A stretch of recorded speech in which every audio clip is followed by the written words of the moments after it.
کیا ہو اگر انسان کی سب سے بڑی طاقت اس کے عروج میں نہیں بلکہ اس کی فنا میں چھپی ہو؟ واہ، یہ تو شروع میں ہی آپ نے بہت گہرا سوال اٹھا دیا۔ ہاں، کیونکہ مطلب ہم پورے زندگی اپنے وجود کو مضبوط کرنے، ایک شناخت بنانے اور ایک ایسی عمارت کھڑی کرنے میں گزار دیتے ہیں جس کی بنیاد کبھی نہ ہلے۔ جی بالکل، ہر انسان کی یہی کوشش ہوتی ہے۔ لیکن سوچنے کی بات یہ ہے کہ کیا ہو اگر اصل آزادی اس عمارت کو خود اپنے ہاتھوں سے گرا دینے میں ہو؟ تو آج کے اس گہرے تجزیے میں ہم ایک ایسی تحریر کو کھولنے والے ہیں جو انسان کو اپنے ہی وجود کی زندہ قبر بننے کی دعوت دیتی ہے۔ اچھا، زندہ قبر، یہ لفظ ہی اپنے اندر ایک بہت بڑی بغاوت رکھتا ہے۔ صحیح کہا آپ نے، اور آج کا ہمارا مرکز ایک انتہائی گہرا ادبی شاہکار ہے۔ ہم جس کتاب کے اوراق پلٹ رہے ہیں اس کا نام ہے لا علم کی بات۔ جی، محمد شکور شاکر نمانا کی بہت ہی اہم کتاب ہے یہ۔ بالکل، اور انہیں ادبی حلقوں میں دکھ اور عبادت کا بننے والا بھی کہا جاتا ہے۔ جس مخصوص کلام پر ہم آج تفصیل سے بات کریں گے اس کا عنوان ہے مرد مومن۔ آپ چونکہ ایک ماہر ادبی تجزیہ نگار ہیں تو میں چاہوں گی کہ آج ہم اسے بالکل کھول کر رکھیں جی، اور اس گفتگو کا مقصد صرف ان الفاظ کا ترجمہ کرنا یا سرسری پڑھنا نہیں ہے۔ ہاں، مطلب ہمیں اس کی گہرائی میں جانا ہے۔ اصل میں ہم ان چند سطروں میں اترنے والے ہیں تاکہ اس روحانی کشمکش، اس وجودی تناؤ اور انسانی انا کے ٹوٹنے کے ان عظیم تصورات کو کھول سکیں جو عام نگاہ سے چھپے رہتے ہیں۔ صحیح۔ یہ تصوف اور حقیقت کے درمیان ایک ایسا سفر ہے جو ہمارے ذہن میں موجود بہت سے پیمانوں کو توڑ دے گا۔ تو آئیے اس تحریر کے پہلے حصے کی طرف بڑھتے ہیں۔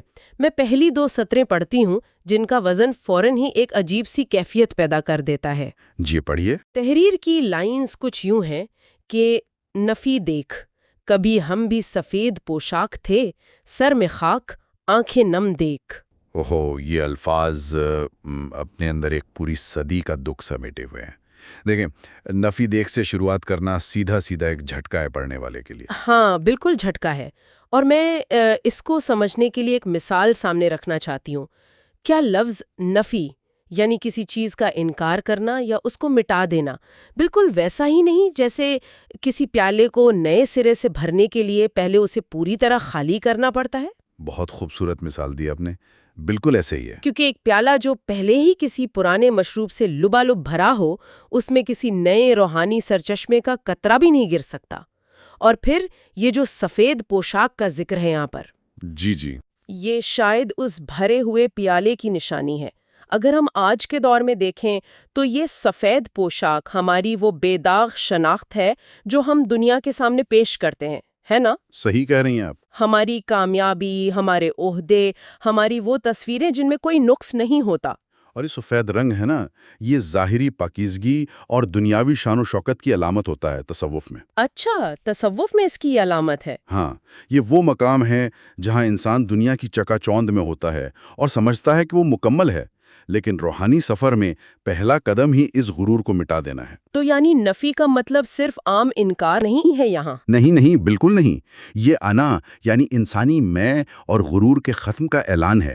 انسان جب تک میں اور میرا کے دائرے میں قید رہتا ہے وہ خالق کی طرف سفر شروع ہی نہیں کر سکتا۔ تو نفی دیکھ دراصل ایک دعوت ہے خود کو غور سے دیکھنے کی کہ اب میرے اندر کا غمنڈ ٹوٹ رہا ہے۔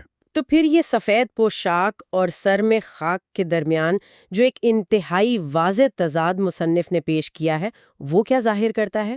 دیکھیں، یہ ایک بہت گہرا کنٹراسٹ ہے۔ کیونکہ ایک شخص کل تک سفید کپڑوں میں تھا اور آج اس نے سر پر مٹی ڈالی ہوئی ہے اور آنکھیں آنسوؤں سے بھری ہیں۔ یہ گراوٹ ہے یا بلندی؟ ظاہری نگاہ اسے گراوٹ ہی کہے گی۔ لوگ کہیں گے کہ دیکھو اس کا کیا حال ہو گیا۔ ہاں بالکل، لیکن روحانی نگاہ میں یہی اصل بلندی کی شروعات ہے۔ خاک مٹی ہے انسان کی اصل اوقات۔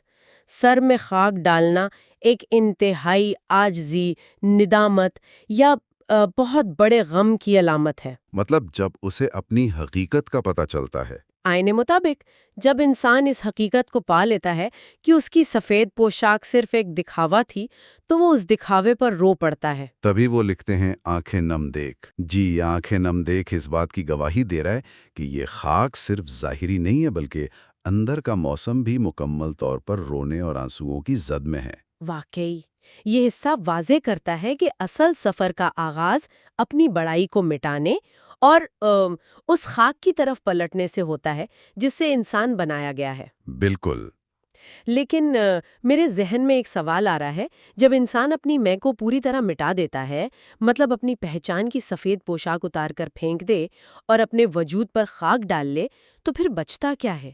یہی تو اصل کشمکش ہے۔ کیا وہ ایک خلا میں چلا جاتا ہے؟ اسی پوائنٹ کو اگلی سطریں ایک حیران کن تصور میں بدل دیتی ہیں۔ میں اگلی 2 لائنز پڑھتی ہوں۔ جی ضرور۔ مصنف لکھتے ہیں، ہمارا تو ہم کو پتا نہیں، زندہ ہیں کہ مر گئے دیکھ، فیصلہ سنا دے اگر دنیا کو، چلتی پھرتی خبر کو دیکھ، مٹی میں دبا کے دیکھ۔ واہ! میں تھوڑا یہاں رکنا چاہوں گی کیونکہ دیکھیں یہ بات ہضم کرنا تھوڑی مشکل ہے۔ اس پوری تحریر کا عنوان مرد مومن ہے۔ جی بالکل۔ جب ہم یہ لفظ سنتے ہیں تو ذہن میں فوراً ایک چٹان جیسی اور با یقین شخصیت کا تصور ابھرتا ہے، ایک ایسا شخص جس کے ارادے پختہ ہوں اور جو اپنے راستے پر مطمئن ہو۔ صحیح کہہ رہی ہیں، عام طور پر یہی سمجھا جاتا ہے۔ لیکن ان سطروں میں تو ایک شدید قسم کی بے یقینی نظر آ رہی ہے۔ ہمارا تو ہم کو پتہ نہیں، ایک مرد مومن ایسی حالت میں کیسے ہو سکتا ہے جہاں اسے اپنے ہی زندہ یا مردہ ہونے کا علم نہ ہو؟ یہ ایک بہت ویلڈ سوال ہے۔ کیا یہ عنوان اور تحریر کے درمیان ایک بہت بڑا تضاد نہیں لگ رہا آپ کو؟ دیکھیں، یہ مقام سچ میں الجھا دینے والا لگتا ہے، خاص طور پر جب تک ہم اسے عام دنیاوی پیمانے پر تولتے ہیں۔ اچھا۔ لیکن سچا مومن ہونے کا اور خاص طور پر روحانی راہ میں مرد مومن ہونے کا مطلب دنیاوی غرور، اکڑ یا ظاہری طاقت نہیں ہوتا۔ تو پھر کیا ہوتا ہے؟ ایک عام انسان کا یقین دنیا پر ہوتا ہے، اپنی حیثیت پر ہوتا ہے، لیکن ایک مومن کا یقین صرف اس ذات پر ہوتا ہے جو نظر نہیں آتی۔ جی۔ جب اس کا پورا دھیان خالق پر چلا جاتا ہے تو اسے اپنے وجود کا ہوش کہاں رہے گا؟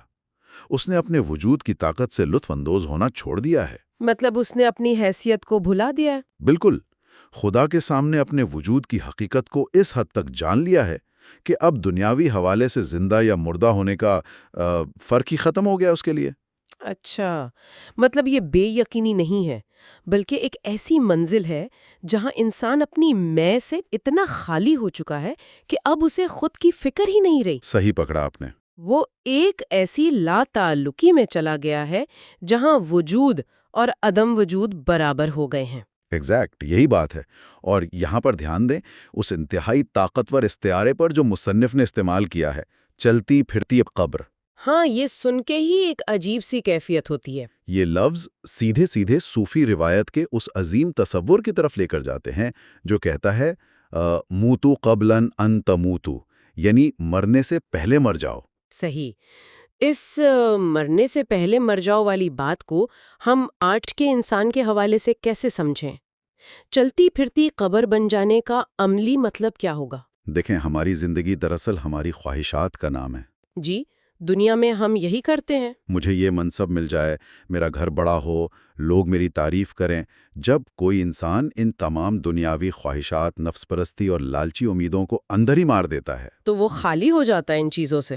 ہاں، وہ دنیا کی نظر میں تو زندہ رہتا ہے، چلتا پھرتا ہے، لیکن اندر سے وہ ان تمام چیزوں کے لیے مردہ ہو چکا ہوتا ہے۔ بہت عجیب بات ہے یہ۔ ایک قبر کے اندر پڑے مردے کو کیا اس بات سے کوئی فرق پڑتا ہے کہ اس پر کون پھول چڑھا رہا ہے اور کون اسے گالی دے رہا ہے؟ بالکل نہیں، اسے کوئی فرق نہیں پڑتا۔ بس یہی وجہ ہے، وہ اثر انداز ہونے کی قابلیت کھو چکا ہوتا ہے دنیا کے لیے۔ واہ، مطلب جب وہ اندر سے مر چکا ہے تو اس کا ڈر بھی مر گیا۔ اب اگر کوئی اسے دھمکی دے یا لوگ اس کی تعریف نہ کریں تو اسے کوئی فرق نہیں پڑے گا کیونکہ وہ ان چیزوں سے بے نیاز ہو چکا ہے۔ اور اسی لیے مصنف آگے جا کر ایک عجیب شجاعت کے ساتھ دنیا کو للکارتا ہے۔ ہاں، وہ کہتا ہے فیصلہ سنا دے اگر دنیا کو، مٹی میں دبا کے دیکھ۔ ایگزیکٹ۔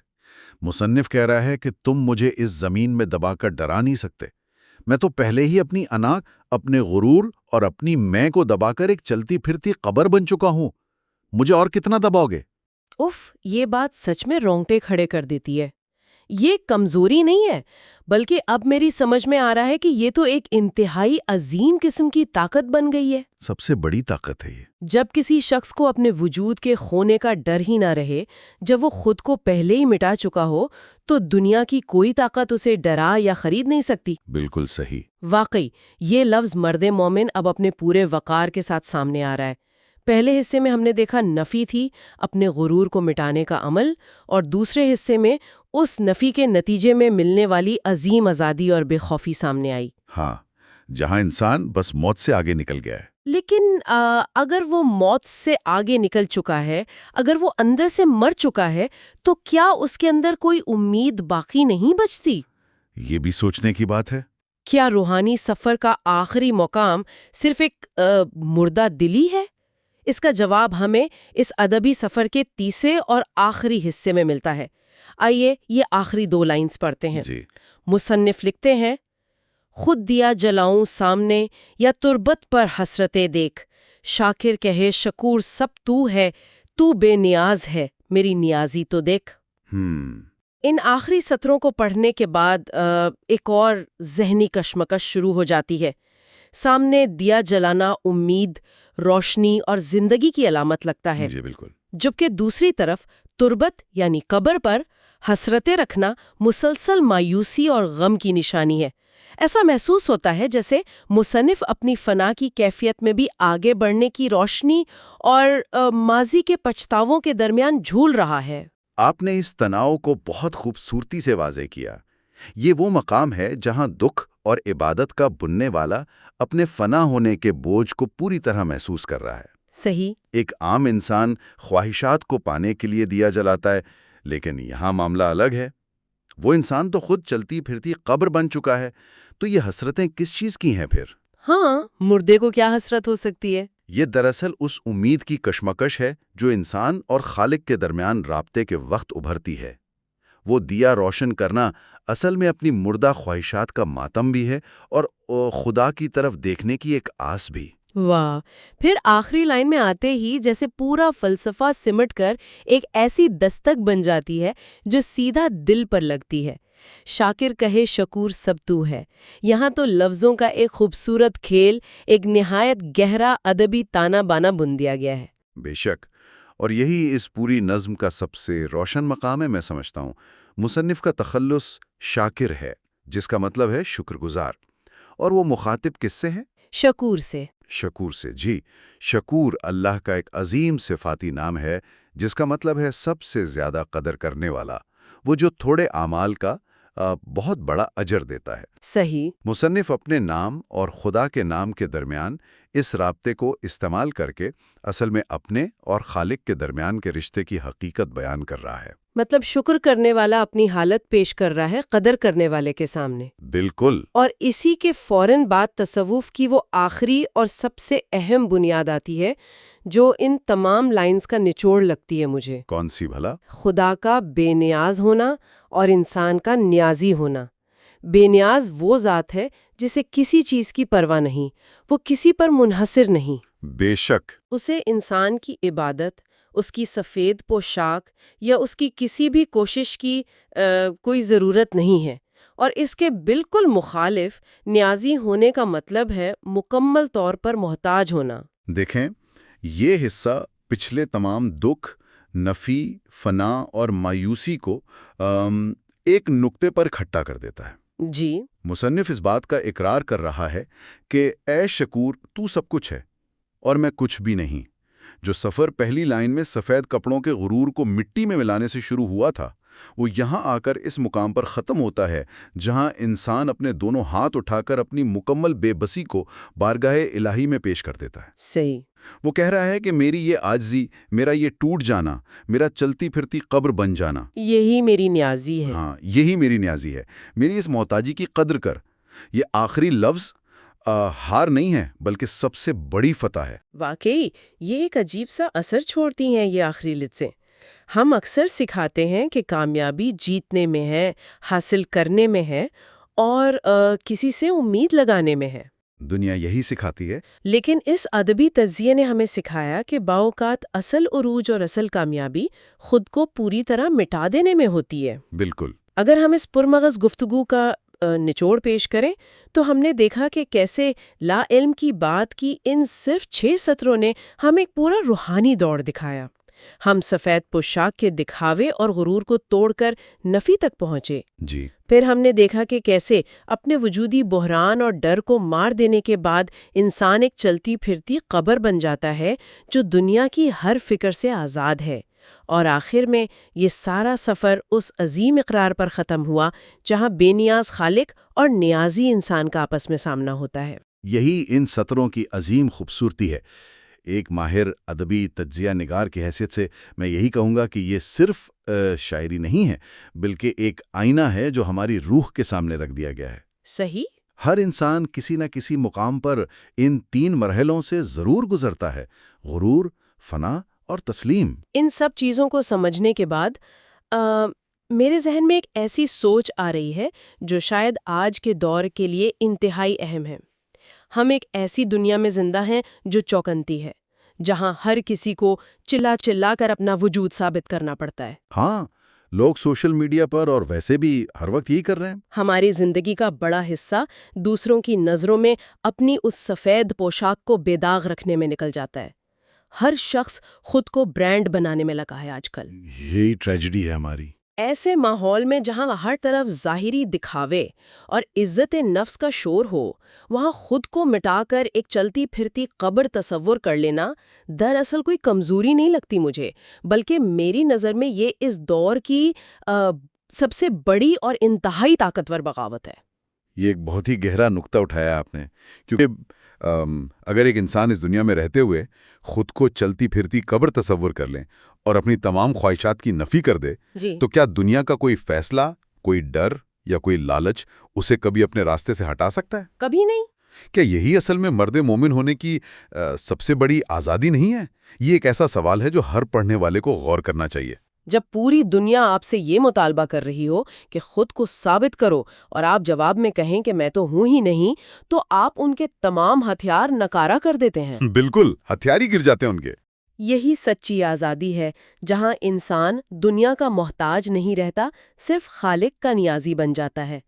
شروع میں ہم نے ان واضح نقشوں اور کھلے راستوں کی بات کی تھی جہاں سب واضح ہوتا ہے، لیکن آج اس گہرے ادبی سفر نے یہ واضح کر دیا ہے کہ کبھی کبھی زندگی کی حقیقی طاقت کسی سیدھی اور دھوپ بھری سڑک پر نہیں ملتی۔ صحیح کہا۔ بلکہ اس آزادی کو پانے کے لیے پہلے اپنی انا کی قبر بنانی پڑتی ہے۔ وہاں جو تسلیم اور بے بسی کا دیا جلتا ہے، اصل میں وہی اس مرد مومن کی سچی پہچان ہے۔ بے شک، یہی اس تحریر کی جیت ہے۔ اس پہچان اور اس عظیم آزادی پر ہم آج کا یہ تجزیہ یہیں ختم کرتے ہیں۔ اپنی سفید پوشاک کے داغوں سے ڈرنا چھوڑیے اور اس نفی کی طاقت کو پہچانیے جو شاید آپ کے اندر اترنے کا انتظار کر رہی ہے۔